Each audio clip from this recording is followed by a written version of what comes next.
वंदे मातरम दोस्तों। Maverick geopolitics के आज के सेशन में आप सबका बहुत बहुत स्वागत है। चैनल को लाइक शेयर और सब्सक्राइब करना मत भूलिएगा। दोस्तों, हम रोज सुनते आए हैं कि यूके बैंक्रप्सी की तरफ जा रहा है, France is wobbling, Germany is slowing down. लेकिन let me put it little bluntly, as far as US is concern, America का क्या, जिसके ऊपर दुनिया का सबसे बड़ा कर्जा है, उसका फ्यूचर क्या है? और अगर कल से दुनिया ने यूएस ट्रेजरी बॉन्ड्स खरीदना बंद कर दिया तो क्या होगा? आज हम बात करने वाले हैं फॉर सम टाइम अमेरिका के $10 ट्रिलियन के फिनेंशियल क्लिफ, यहाँ पे जहाँ जहाँ पे वो लटक रहा है बेसिकली, उसके बारे में, जो 2026 में मेरे ख्याल से उसके सामने एक बहुत बड़ा चैलेंज प्रेजेंट करेगा। $10 ट्रिलियन का यूएस ट्रेजरी बॉन्ड्स मैच्योर होने वाला है दोस्तों। $10 trillion, almost one third, well, little less than one third of the US GDP. Maturity का मतलब होल्डर के पास दो ऑप्शन है: रोल ओवर करो, इंटरेस्ट देते रहो, बेसिकली रिन्यू करो, रोल ओवर, या फिर ये बोल दो कि boss give me my money back. And imagine अगर मेजोरिटी ऑप्शन टू चूज करते हैं, यानी give me my money back, then America के पास पैसे हैं ही नहीं देने के लिए दोस्तों, हैं ही नहीं। US doesn't has the money. और यहीं से शुरू होती है उसकी फिनेंशियल क्लिफ हैंगर। पहले क्या होता था दोस्तों? चीन, Japan, gulf countries including India, सब बॉन्ड्स खरीदते थे, यूएस ट्रेजरी बॉन्ड्स। आज चीन ने यूएस बॉन्ड्स बाइंग कम कर दी है, जापान आराम से एक्सपोजर रिड्यूस कर रहा है, ब्रिक्स देश आर पिवटिंग टू गोल्ड। और रीसेंट ऑप्शंस में क्या हुआ? फॉरेन बायर्स आए ही नहीं। Primary dealers, JP Morgan, Goldman सैक्स जैसे, ये लोग फोर्स्ड बायर्स बन गए दोस्तों। इसका मतलब बॉन्ड अगर नहीं बिक रहा है तो कोई बात नहीं, बैंक भैया तुम खरीद लो।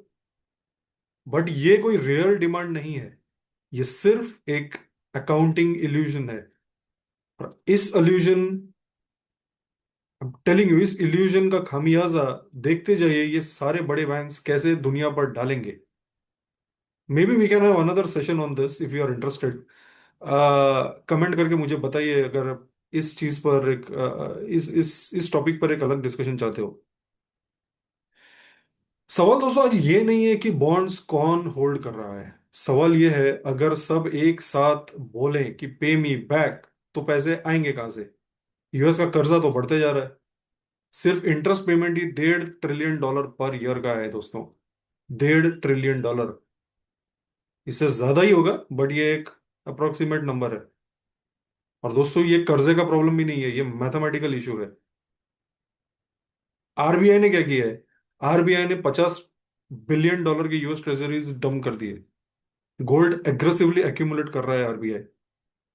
आज गोल्ड इज बिकमिंग डॉलर के बाद नंबर 2 ग्लोबल रिजर्व एसेट, और धीरे धीरे नंबर 1 की पोजीशन को चैलेंज कर रहा है। And guess who is at number 1 global reserve asset में? Of course USD. दरअसल दोस्तों पिछले कुछ महीनों में आरबीआई ने अप्रोक्सीमेटली $50 बिलियन के ट्रेजरीज भेज दिए हैं, और उसी पैसों से गोल्ड एग्रेसिवली खरीदना शुरू कर दिया है। मतलब इंडिया कहीं ना कहीं बोल रहा है मुझे तुम्हारे पेपर प्रोमिसेस पे कोई भरोसा नहीं है। I want to buy metal, hard felt metal, जिसे मैं टच करके फील कर सकूं। और आरबीआई ऐसा कर क्यों रहा है दोस्तों?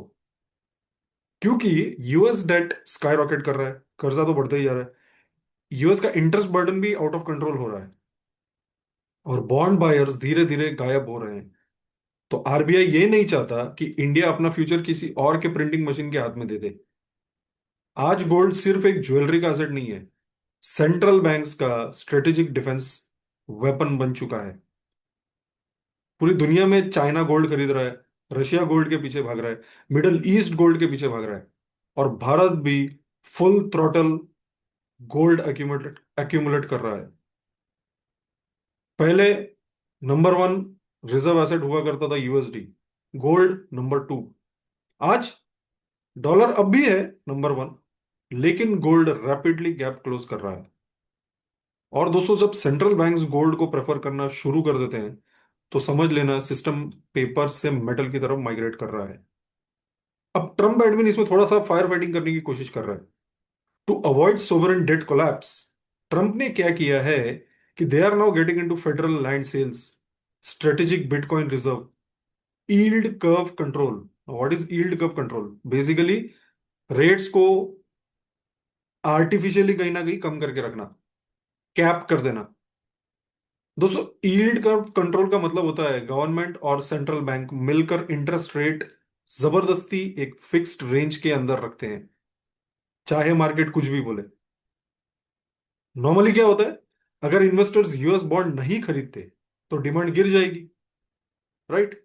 बॉन्ड प्राइस गिर जाएगा, इंटरेस्ट रेट फिर ऊपर चली जाएगी, और जब यील्ड बढ़ जाएगी तो गवर्नमेंट का भी तो पॉकेट कटेगा ना, ज्यादा इंटरेस्ट देना पड़ेगा, कर्जा और महंगा हो जाएगा, और बजट कोलैप्स हो जाएगा, डॉलर डिवैल्यूएशन भी होगा। सिंपल भाषा में, इन्फ्लेशन को अलाउ करो एंड डॉलर को डाइल्यूट करो। सो यूएस गवर्नमेंट या Fed reserve will now get into a situation where they will artificially devalue the dollar. So कर्जे को टाइम के साथ मेल्ट होने दिया जाएगा, कर्जे को पूरा नहीं किया जाएगा। ये एक इकोनॉमिक सर्वाइवल मोड पे जाएगी US, the kind of debt that they are in. लोगों को लगता है ठीक है, $36 ट्रिलियन की इकोनॉमी है, $39 ट्रिलियन का डेट है, ठीक है मैनेज कर लेगा कहीं ना कहीं, वही तो बादशाह है। No, it's not that easy. It is not that easy, and US is getting trapped everywhere. ये उसके पतन की कहानी है दोस्तों। ऐसे ही देश पतन होते हैं जो सुपर पावर्स होते हैं। यूके क्यों कोलैप्स किया वर्ल्ड वॉर 2 के बाद? They did not had any money.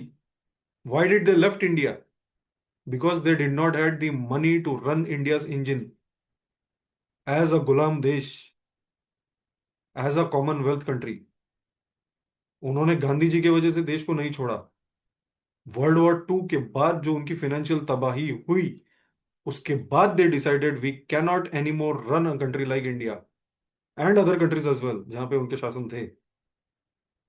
आप 47 48 का अगर दौर देखें, यूके कंट्रोल्ड कई कई कंट्रीज को आजादी मिल गई उस वक्त, and India was not the only one. So ये पतन है सुपर पावर के, ये शुरुआत है सुपर पावर के पतन की। This is how financial pressure is built into their system, जहां पे पहले तो वो लोग बहुत ज्यादा कर्जा ले लेते हैं because they want to grow grow grow. But अगर आप कर्जे को कंट्रोल नहीं करोगे, if you don't finance your debt, if you don't pay off your debt in time, you are going to collapse as a nation. क्योंकि दुनिया तो पैसा मांगेगी, दुनिया तो छोड़ेगी नहीं। अब इसको बचाने के लिए देर is a stable coin and tether trap, ये सब आ रहा है। बताता हूं कैसे। यूएस में बैंक्स को अलाउ किया जा रहा है कि यूएस ट्रेजरीज के अगेंस्ट आप स्टेबल कॉइन्स इशू करो। बट प्रॉब्लम और features of stable coins are कि टेथर जो है वो $1 ही रहेगा, no yield, no appreciation, only a transaction tool. जी हाँ, टेथर। तो कोई इन्वेस्टर स्टेबल कॉइन क्यों होल्ड करे जब रिस्क सेम है और रिटर्न जीरो? क्यों? If I am an investor I will not invest in stable coins. That is where the game comes in. America stable coins को अब पुश कर रहा है यूएस ट्रेजरी बॉन्ड्स के पीछे छुपाकर। अमेरिका ने एक्चुअली एक नया जुगाड़ निकाल लिया है, बॉन्ड्स को स्टेबल कॉइन्स के रैपर में लपेट कर बेचने का। मतलब पहले वो बोलते थे ये बॉन्ड खरीदो, XYZ बॉन्ड खरीदो, एबीसी बॉन्ड खरीदो।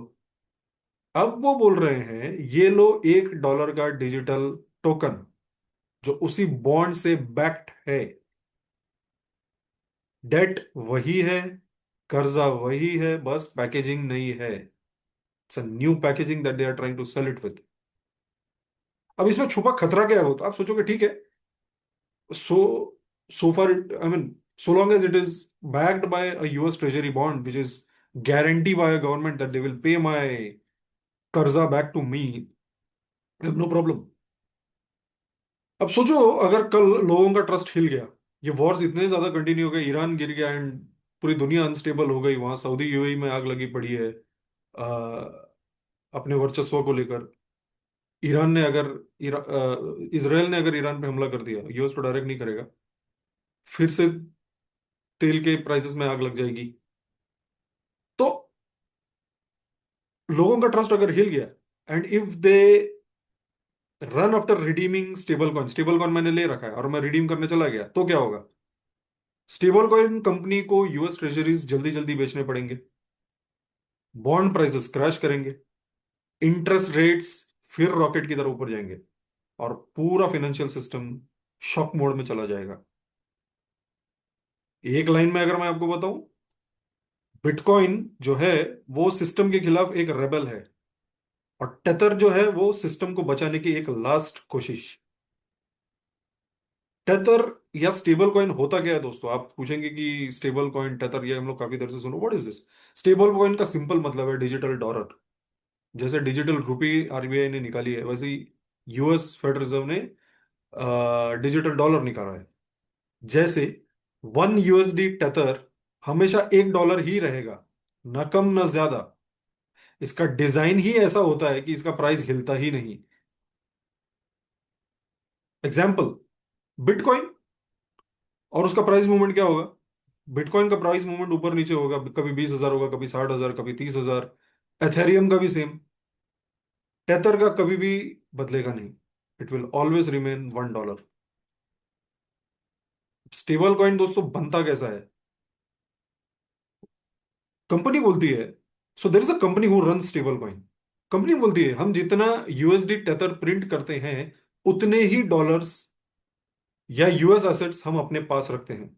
मतलब अगर टेथर ने $100 बिलियन टेथर इशू किया, तो वो क्लेम करते हैं कि उनके पास उतने ही वैल्यू का यूएस ट्रेजरी बॉन्ड्स है, या तो कैश है, या तो शॉर्ट टर्म डेट इंस्ट्रूमेंट्स है उसको बैक करने के लिए। तो क्या ये रियल क्रिप्टो है? No, not at all. अब मैं आपको बताता हूं क्रिप्टो और टेथर में डिफरेंस क्या है। Just allow me to share my screen, one moment. This is getting really interesting now.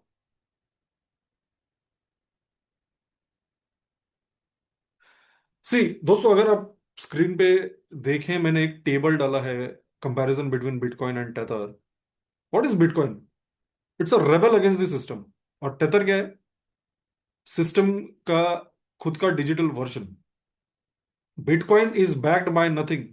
Bitcoin एक कंपनी के द्वारा जनरेट किया गया एक सूडो करेंसी है, या सो कॉल्ड करेंसी है। उसे खुद को डिक्लेयर कर दिया, मैं ये हूं, इतना हूं, आपको खरीदना है तो खरीदो, नहीं खरीदना है मत खरीदो। Tether is backed by US debt, treasury bonds, जैसा मैंने कहा।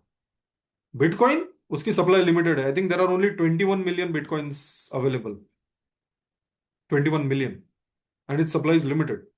Tether supply is unlimited. क्यों? क्योंकि यूएस गवर्नमेंट जितना इनको बॉन्ड बेचेगा, उतना ये लोग प्रिंट कर पाएंगे। अब US treasury bonds, if those are unlimited, then obviously Tether की सप्लाई भी अकॉर्डिंगली अनलिमिटेड होगी। Bitcoin, the value goes up and down, जैसे मैंने कहा 20,000, कभी 60,000, कभी 30,000। Tether will always remain $1। Bitcoin is an investment asset, आप खरीद के अपने पास रख लो। टेथर को you cannot do anything, it's only a transaction tool. Tether is not an investment asset. सो आप बोलोगे मैं एक आम आदमी हूं दोस्तों, मैं क्या करूं? आप बोलोगे मेरा तो एक कॉमन बिजनेस है यार, मैं तो एक्जिम के बिजनेस में हूँ, एक्सपोर्ट इंपोर्ट करता हूँ, मुझे क्या फर्क पड़ता है इससे? वेल, देखो, इमीडिएटली नियर फ्यूचर में शायद फर्क ना पड़े। आप एक्जिम में हो, इंपोर्ट एक्सपोर्ट के बिजनेस में, फॉरेक्स ट्रांसफर्स में हो, आपका डॉलर का काफी एक्सपोजर है, then the point is, don't assume dollar to be the religion now. Dollar को रिलीजन मत समझो। There will be interesting times ahead considering where US is heading. Keep an eye दोस्तों, things are changing thick and fast. Dollar के ऊपर नजर रखिए, अगर आप डॉलर डिनोमिनेटेड करेंसीज में डील कर रहे हैं तो कीप एन आई। एंड जो लोग भी ये बोलते हैं कि मैं तो अदरक का व्यापारी हूं, मुझे जहाज से क्या फर्क पड़ता है, दोस्त I am just giving an example. 100% फर्क पड़ता है कि ईरान में क्या हो रहा है, या 100% फर्क पड़ता है कि रेड सी वाला जो रूट है वहां पर क्या हो रहा है। ये सारी चीजें कनेक्टेड है। It's a globalized world that we are living in, so everything is connected, everything happens for a reason. You should not be caught napping. So this was my session today on little bit of US Treasury bonds, Bitcoin और ये हमारा stable coins. मुझे लगा थोड़ा सा इस पे बात कर लूं कि यूएस का ट्रेजरी बॉन्ड्स जो इतना ज्यादा घातक हुआ है उस पे let me put some light. यहीं पर आज का सेशन हम एंड करते हैं दोस्तों। चैनल को लाइक शेयर और सब्सक्राइब कीजिए। जय हिंद, भारत माता की जय।